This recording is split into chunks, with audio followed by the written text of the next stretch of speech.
This is NHTV2, North Haven Government Television, a service of North Haven Community Television. The following program is brought to you through the support of the Town of North Haven. Okay. Good evening and welcome to the March 28th, 2023 meeting of the Board of Police Commissioners. My name is Larry Lazaroff, I'm the chairman. To my left is Robin Wilson, our vice chairman. To my right is Secretary Mark Calafiore. To his right is Commissioner Bob Hannon. Missing tonight is Commissioner Alden Mead. Can I ask for an approval of the minutes of the February 28th, 2023 meeting, both regular and executive sessions? So moved. Second. All in favor? Aye. Okay. Any correspondences, Mr. Secretary? Yes, Mr. Chairman, two pieces of correspondence. The first one is from Mr. Charles W. Sherwood. He's the director of the South Central Criminal Justice Administration in New Haven, and he just wants to thank Deputy Chief Andrews Fabridis for serving as a panelist for the town of Wallingford, where they just recently held a examination position for captain. The second letter is from a resident, Mrs. Caitlin Kozlowski. She writes a very long, very, very nice and kind letter expressing how impressed she is with the school resource officer program, its professionalism. She really praises the police officers for their dedication, and she just says it just goes to show how great of a town North Haven is. We can't thank you enough. So thank you for that very, very kind letter. Thank you. Okay. That's great. it. Great. Okay, on to Chairman's report. The Chief will expand upon a few of the topics that we're going to be discussing tonight. The new canine for the department, the theft of the lacrosse trailer, and the recovery, I'm sure. He can bring us an update on the field training officers, the graduates, and the impending graduates. Just as a reminder to please lock your cars, your homes, your sheds. It's a constant reminder that we need to do this, protect ourselves. And a reminder also that the budget referendum is going to be in May. I hope you please support the budget, especially the police department. So I hope you get out and vote. And with that, I will turn it over to the chief. Thank you. I'll start with the budget. Currently, we're at 65.1% expended after the 8th month. So it puts us in good shape as far as where we like to stay on track as we track our budget month to month and paycheck or pay period to pay period. As we talked about the last few months, our overtime is still tracking high, but we've made some good efforts to get that under control a little bit better. We've accepted some grant funding that offsetted some of the violent crime task force overtime as well as stolen vehicle activity in terms of investigations. At the Board of Finance meeting last month, they voted to cut out some of the capital items that were requested. We've requested 4 vehicles. They slashed that down to just 1 vehicle, which is a savings of $185,000. We requested new firearms for the entire department. They cut that out, and that's going to save the town $56,000. So going into the budget cycle, as we approach the referendum, this is already a budget that's been slashed from the request to what's being presented. So like the chairman said, hopefully it's supported in the referendum. The next date in regards to the budget is April 4th. That's a public hearing. That's going to be at the North Haven High School at 7 o'clock. That's where Mr. Frieda, the first selectman, and the superintendent will present the budgets on the town government side and the Board of Education side. And then there's an opportunity for any comments or questions from the public after that. So I would encourage anyone who has interest in the budget process to attend that. April, what is that? April? April 4th at 7 o'clock The high school. at the high school in the auditorium. Moving on to new personnel, Officer Aviles, Camputaro, and Soda are on their own now. They satisfied the training academy, field training, and now they are filling shifts. This will help with our overtime, but also, and more importantly, have more officers on the road. They're doing very well, and we're happy with their progress. Officer Sargent and Officer Diaz graduated from the police academy. They have about 4 weeks left in their field training, so by the end of April, they'll be on their own also, which will increase our staffing by 5 in less than a month. One recruit graduated from the academy last week. He started field training, and we expect he will complete field training in mid-June to make an additional 6. And next week on April 5th, recruit Highland and Ronan will graduate from the police academy from Post. That's at 2 o'clock in Wallingford, and they will start their field training here with North Haven trainers. And we expect that their field training will end in early July. As you know, our traffic maintenance man retired a few months ago. We gave a conditional offer of employment to one individual who's in the process of the background process. Towards the end of it, really just has one appointment to satisfy, so we expect that that individual will start in mid-April, second or third week in April. We currently have applications out for entry-level police, certified police, as well as dispatchers through policeapp.com. That's a platform we've been using for a few years now. It's been working out well for us. So hopefully we expect to, if everything goes well, to have a group of individuals to interview in front of the police commission for next month's meeting. And that's to fill a potential opening that we'll talk about in executive session. As the chairman stated, we took delivery of our newest addition to our canine program, our third dog. It's a black lab named Quella, and starting in June, she'll begin training for narcotics detection. She'll also be trained in tracking as well as evidence recovery, and she is partnered up with Officer Joe Bianchi. And so they're partners now. He takes her home every day and lives with her. They live together, so it's going well so far. Before I get off the new personnel topic, I'd just like to give a thanks to Lieutenant Christopher Spose. The onboarding process is long and there's a lot to it.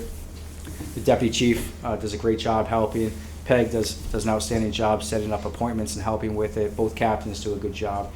Lieutenant Spose is the field training coordinator. So especially with so many new officers entering our department, it's a lot of work, not just scheduling who they're going to be with and what shifts they work, but monitoring their daily evaluations and giving us reports on those people. So Lieutenant Spose has done a great job.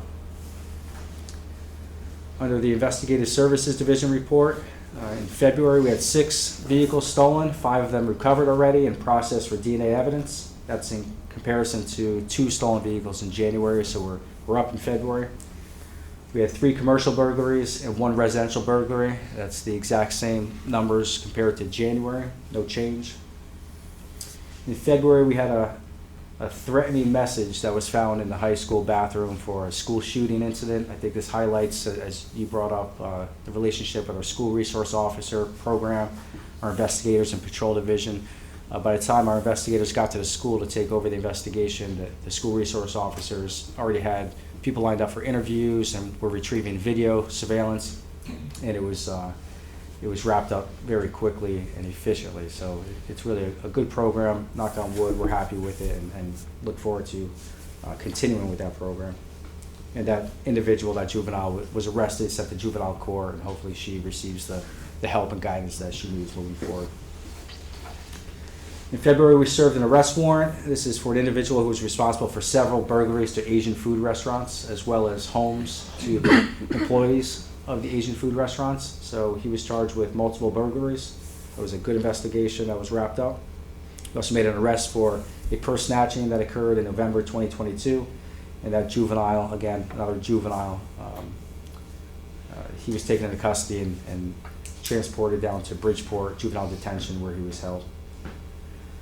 We recently had an accidental death by a firearm. This is a resident who was on Clintonville Road who was outside in front of witnesses, fired off a handgun in his backyard, at least 1 round. It appears through the investigation and statements he may have thought that the firearm was no longer working for some reason, put the gun near his head, and we believe he accidentally pulled the trigger and ended up shooting himself, and then he died as a result of that injury. There was an investigation that detectives went out after hours to the scene to process the scene, work through the witness statements, and conclude with that investigation. And just today, we had a student who brought a knife as well as scissors to school. It wasn't a North Haven public school, but it's one of the schools that's in the town of North Haven. And we do not have school resource officers at those schools. They have private security, but we worked well with that private security. We're basically at that school every single day for behavioral problems and other incidents. So luckily nobody was injured, and that student stated they brought the knife to school because they anticipated a fight. So we're happy that that fight didn't actually occur, and there was some intervention before that happened. As the chairman stated, we recently had a trailer that was stolen from the middle school, high school campus off between Elm Street and Bailey. And I think because of the relationship some of our officers have with individuals in the community, as well as all the media attention and social media attention highlighting this theft, all of the lacrosse equipment was returned. We recovered it. It was able to be given back to the youth lacrosse program. The trailer is still outstanding, and the investigation is ongoing. Under Uniform Services Division, total cost for service, as you see in the report, is slightly down compared to the previous 2 years, which is a good thing for us. On the same slide, written reports and accident reports are about the same compared to last year. So officers are still doing a lot of work out there, but the cost for service that don't dictate any documentation or reports are certainly down. Our motor vehicle activity is tracking higher compared to the past several years, actually the past 3 or 4 years, which is good to see. 324 car stops compared to 297 and 216 over the past 2 years, so we're happy about that. If you'd like to reference training, this past month we've had a substantial amount of training. I'm not going to go through every single class, but it's in your reports. So Captain Thorpe is doing a nice job ensuring that we not only receive the basic training for certification, but advanced training, and continuing to have our officers trained to become trainers so we could host more here. Excuse me. This month there's no request for the Veneri Scholarship. That's all I have for, except for executive session. Any questions? Any questions? Okay. Entertain a motion to adjourn to go into executive session? Second. All in favor? Aye. Okay, we are back in open session after having discussion in executive session. Excuse me. The chief would like the floor for a few minutes to discuss a couple traffic issues, please. So, back to the chief. Thank you. A few traffic requests. The first is from a resident at 219 Rimmon Road. This individual lives on Rimmon Road where there's a curve that approaches their residence, and they requested a sign be installed. Traffic sergeant conducted an investigation, provided a report. We have pictures, documentations, and the recommendation is to support a motion, if you will, for a sign that states "slow, blind driveway ahead" on Rimmon Road, northbound, prior to the curve approaching 219 Rimmon. Okay. As always, Pete Pasquale has done an amazing job. So, I'd like to entertain a motion to have this sign "slow down, blind driveway ahead." I'll make the motion on 219 Rimmon Road, before that driveway going northbound, that there's a sign erected that says "slow down, blind driveway ahead." Is there a second? Second. Okay. Any discussion? All in favor? Aye. Okay, next case. The second request was from residents in the area of Nancy Lane and Allen Road. This is a small neighborhood. The investigation revealed very low speeds, or speed signs were out there collecting data. However, there were a number of accidents at this intersection, and Sergeant DePasquale is recommending, which I support, a sign be installed that states "left turn warning sign eastbound on Nancy Lane approaching that intersection." Okay. Again, a thorough report was done by Sergeant Pasquale. And any discussion on this first? No? Okay. Is there any motion to have the sign installed? I'll make that motion. Make a motion that we install a left turn warning sign eastbound on Nancy Lane. Excellent. Do I have a second? Second. All in favor? Aye. Aye. Any further business? That being said, I'd like to wish everybody in our audience and our commission and department a happy Easter, happy Passover. And we'll call for an adjournment. Motion for adjournment. So moved. Second? Second. We are adjourned.